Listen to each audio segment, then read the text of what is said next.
This cruise ship is massive.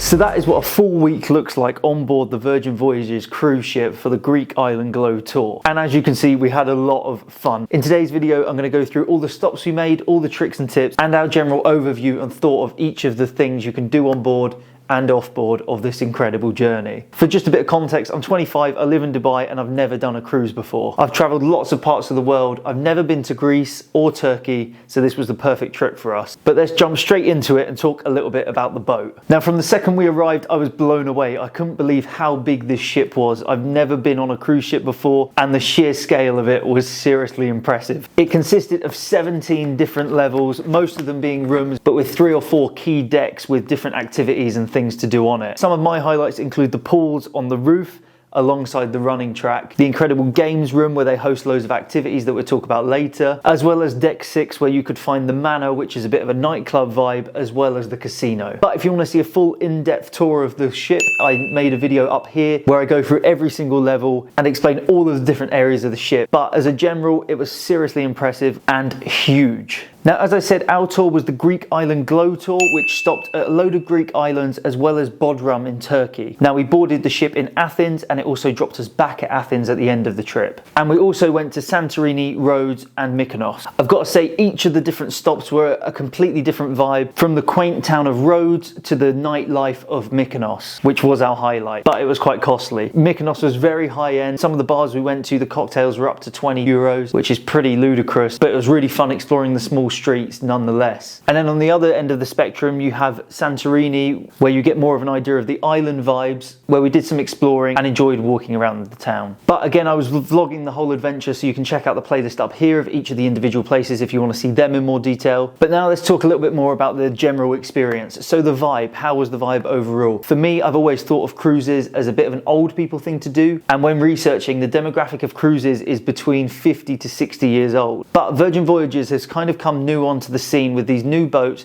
a new vibe, and this incredible marketing. So everything is very red within the Virgin world. The theming and everything is very, very cool. It's super modern. There's many photo opportunities throughout the boat, and you can tell that they're really targeting a young audience with this party vibe. You can tell this from the second you get on the boat, even the safety video as you get on. I've never seen a safety video like this before. Is a cool rock and roll, fun, engaging thing that they show you in your room. And this also comes across later when you meet the crew, who are very fun, flamboyant across the whole ship. And the people on board itself, it was a huge mixture. There was a lot of young people like us between the ages of 20 and 30, and then there was people on the other end of the spectrum between sort of 40, 50, 60. But everyone was there with the common goal to have a good time. Especially when it comes to some of the other parties, you could see the old people really getting involved with the young people, and it was a good vibe all round. Now, talking of this good vibe, you can tell this from the activities that are available on board. So Virgin Voyages have a whole host of curated activities for each of the different cruises that they put on. One of my favorite things was probably the shows that they put on. They had both bespoke shows that they had made,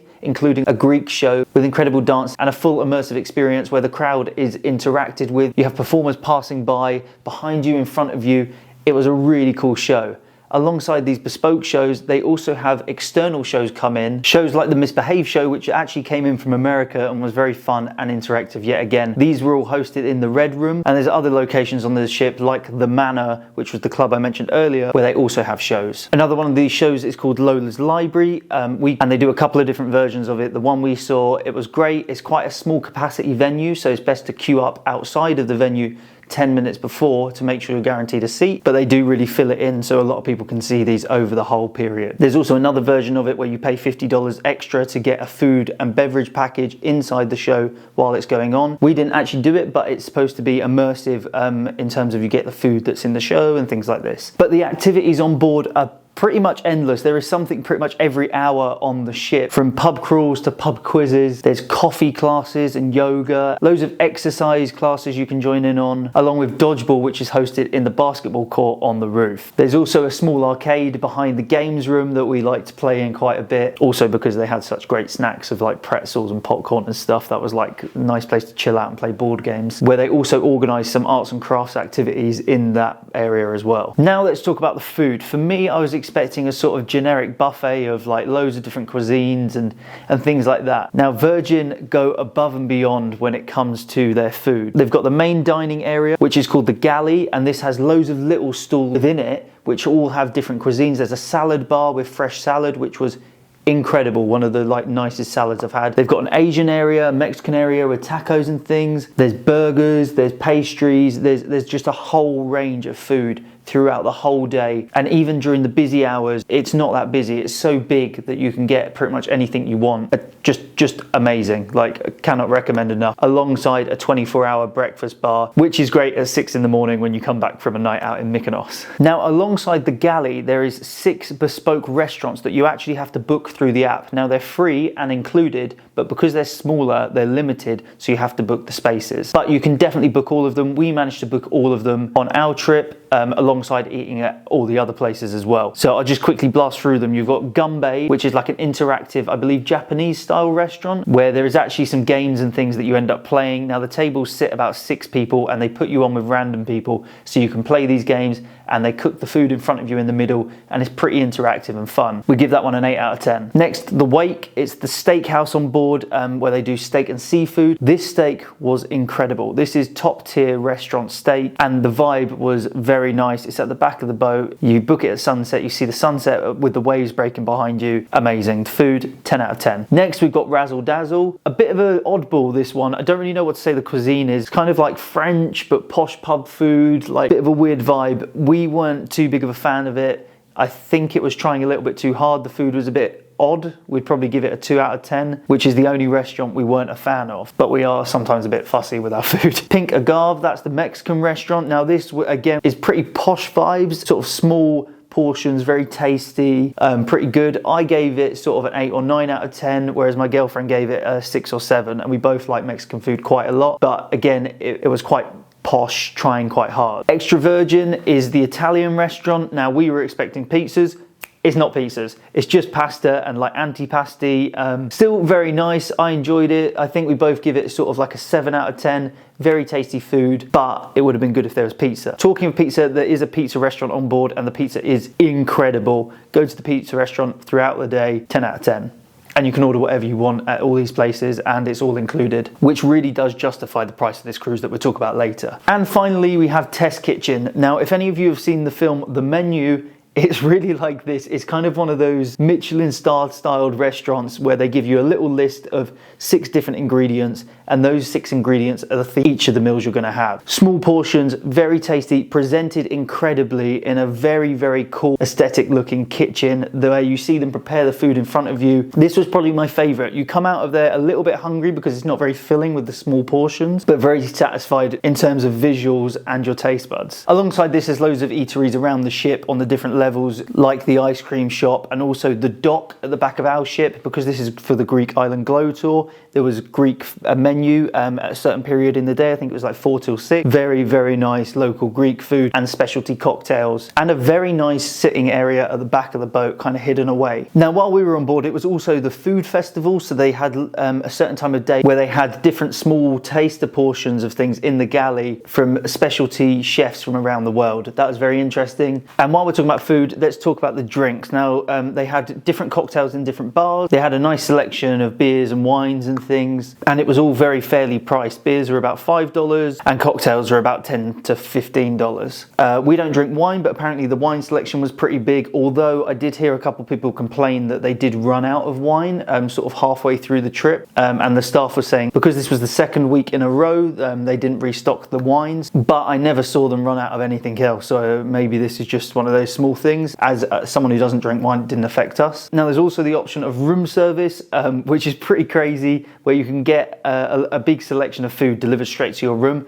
Again, the food is free, but there is a $5 or $7 delivery fee to your room, which is great to do once just to get that Instagram of eating on the balcony or chilling in bed watching a film. You can also pre-order your breakfast up to like 1 a.m. before, so it's really nice to get some French toast in the morning and chill and have that breakfast in bed. Now, while we're talking about breakfast in bed, let's talk a little bit about the room. Now, again, very modern, cool finishing, got that Virgin edge to it. Now, we originally booked an insider room, which means you're in the middle of the boat with no windows, but we later on placed a bid to upgrade to a balcony room. That was successful, and it cost an extra $550 to get that room with a balcony, but that's cheaper than if you were to initially book the balcony room. Now, obviously, if the boat sells out like it does sometimes, you won't be offered that upgrade, so it's a bit of a risk to play, but we saved some money in the end. Nice and spacious, big double bed, nice TV, little wardrobe area to put your clothes, and then the bathroom's nice with lots and lots of towels and lots of places around the room to hang your thing. Now, best to stick the suitcase under the bed and then it's out the way, and then you've got lots of space in the room. Balcony was well worth the upgrade. We were debating paying for the balcony in the first place and decided against it to save that chunk of money, but having that balcony, especially on the sea day, to just sit on there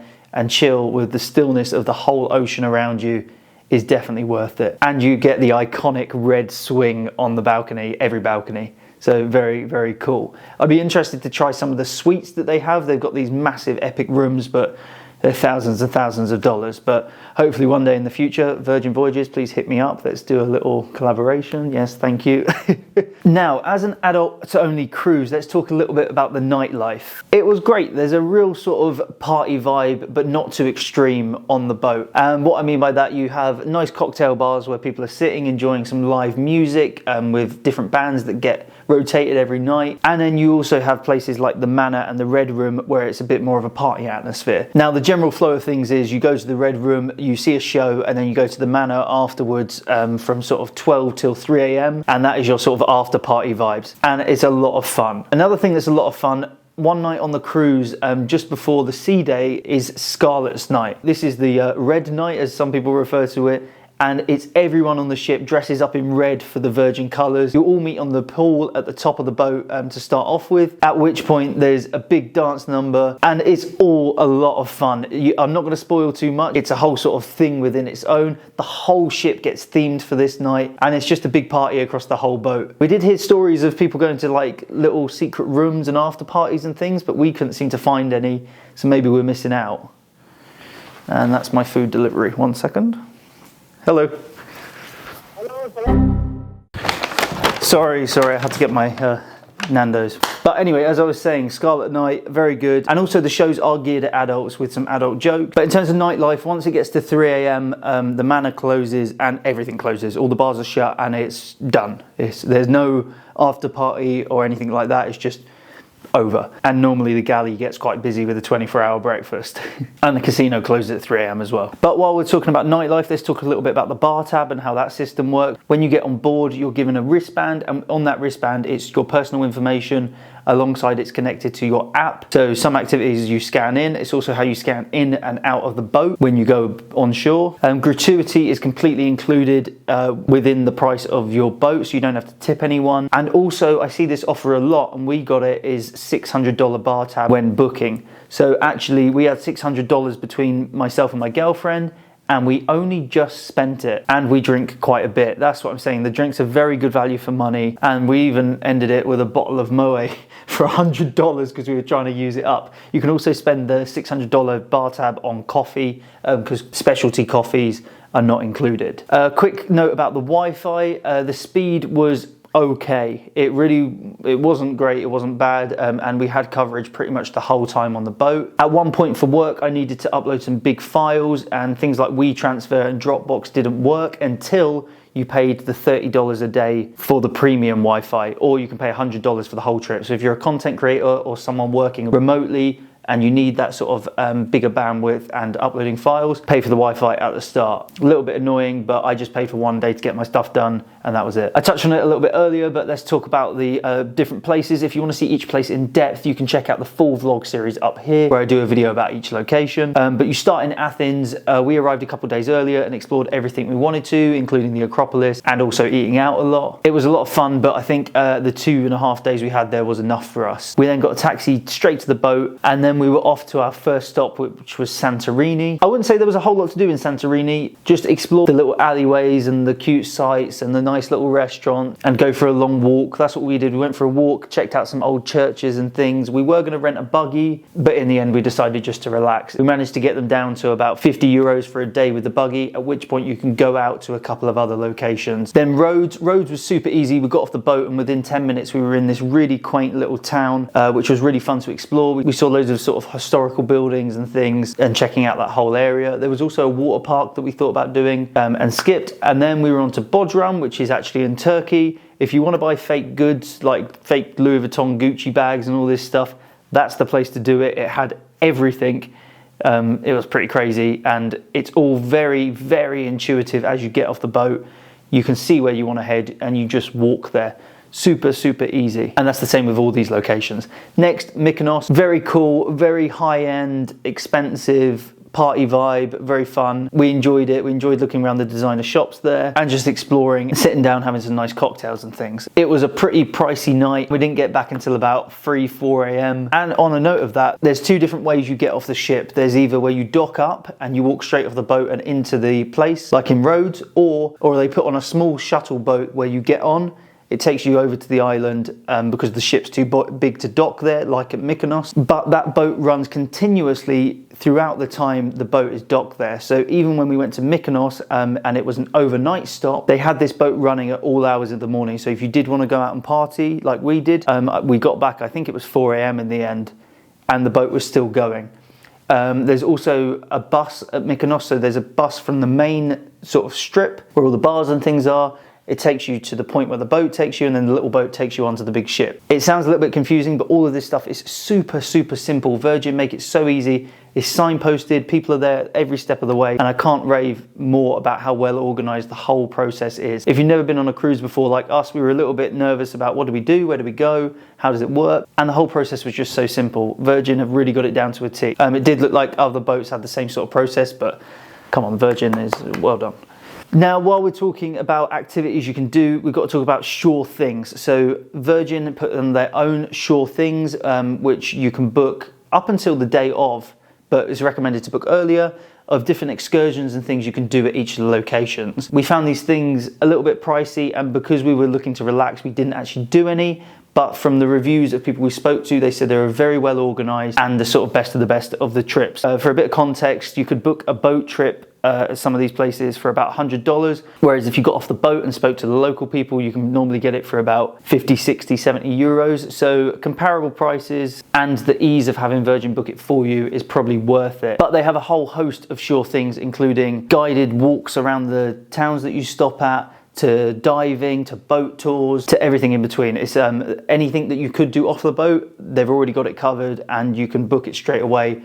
You meet your group and then they take you on to the adventure. So if that's for you, it seemed very well organised and I would recommend it, although I didn't do it. There's also an area on the boat on level 5 where you can talk to the Virgin people at any point to see what you can do. And like I was saying, the information is all very clear. Each day you are given a sheet of paper next to your door that tells you sort of all the activities you can do, the place you're stopped at, the time the boat starts and stops taking you to the island, and what time the ship's going to actually leave, which is also signposted in all of the lifts when you're at a stop. Talking of information, there's also all the information on the Virgin Voyages app, which is an essential when you are on this boat. Everything you do is booked through the app. You book the restaurants, you book the activity, you can check your balance, all of these things. Lots of people seem to complain about the app, and we didn't really see it. We thought it worked really well. We were very happy with it. All the complaints we saw, we didn't actually experience any of those things. So maybe we were lucky, but the app worked really well for us. It knew exactly where we were. We were able to check our balance instantly whenever we made a purchase, and we were able to book every restaurant. Important thing, as soon as you get on the boat, book the restaurants because they actually sell out of the time slots. And if you want to do all of them, it's best to, as soon as you get on the boat, try and work out when you want to do them and book them straight away. We booked half of them on the start, and then halfway through we decided we wanted to revisit some of them, so we managed to book other time slots. But you can also turn up to the restaurants, and if they get any cancellations or have any extra space, they normally let you in. So don't fear, you'll be able to try out all the restaurants. Same as for all the activities. activities, you can see what's happening throughout the boat, at what time throughout the day, in what location. And again, make sure to book the shows in advance because some of them do get fully booked because of the limited space. Now we have to talk a little bit about the cost of this adventure. So for me, when we were looking to book it, I thought it was very, very expensive. But that's because we booked pretty late. We booked about 6 to 8 weeks before we actually went on the cruise, and the price goes up the closer it gets to the date. Now, as I said, we booked an insider room because it was the cheapest one available, and it was around $5,000 for the two of us. Now, I've got to say, after doing the trip, I think it was pretty cheap and worth it. Let me explain why. So if you take that $5,000, you pay $2,500 each. You spread that across the 7 days you're on board, and that works out to $350 per day. Now, if we were to go on an adventure, the hotels we'd be booking of this quality would be equally as much. We'd have to spend all that money on food and all that money on activities. So if you roll that all into one, value for money wise, I think it was actually pretty great. And if we booked it earlier, we could have saved another $1,500 off of that price. So that's why we're already looking at 2024 now. Now, like I said, when you book your room, later on they offer you the opportunity to bid for an upgrade. You put in the amount you want to bid for it. We obviously did the lowest amount, which was $550, and we managed to get that upgrade. And it was well worth it. I've got to say, it's worth booking that room with a balcony. Like I said earlier, it adds to the whole experience, and if you're on there for a whole week, you don't want to go mad stuck inside a room. Although we thought there was enough stuff on the boat to not need that balcony because you can spend your whole time out the room and just go there to sleep. Also, all your tips are included, like I said, and we had that $600 bar tab, so we didn't pay a penny on any of the drinks, which are an additional cost. That's alcohol and coffees I'm talking about. All the soft drinks are included across the bars and the galley. And also on the sail away party, just as you leave the dock on the first day at Athens, they give you free champagne as you're leaving, and it's a big party vibe, and they have the bar completely open for champagne for about 30 minutes. So we managed to smash about 6 glasses each. So if you're looking for a cheap night, get on that. And the sail away party was a lot of fun. Now, a couple of last things. One, there is a tattoo parlor on board. That's pretty cool. We looked at doing it, but they have pretty much a set of small tattoos that you can choose from, and it's only open at certain times, and they won't do it if you're drunk, and they won't do it on your hands or your face. But very cool concept to have on board. There's places to get your hair cut, which was fairly pricey. It was like $100 for a haircut, so I skipped that, although you did get a beer included. Before you get on the boat, once you booked, I think it's a month before it becomes available that you can book your time slot to get on the boat. Book it for as early as possible. Get on that boat and start enjoying it. We booked ours very early at 2:15 p.m. and we're super happy we did because we got a couple of extra hours on the boat instead of, say, 5-6 p.m. just before it leaves Athens. The time slot you book is the time slot you will get on the boat. So don't turn up an hour early and try and get on.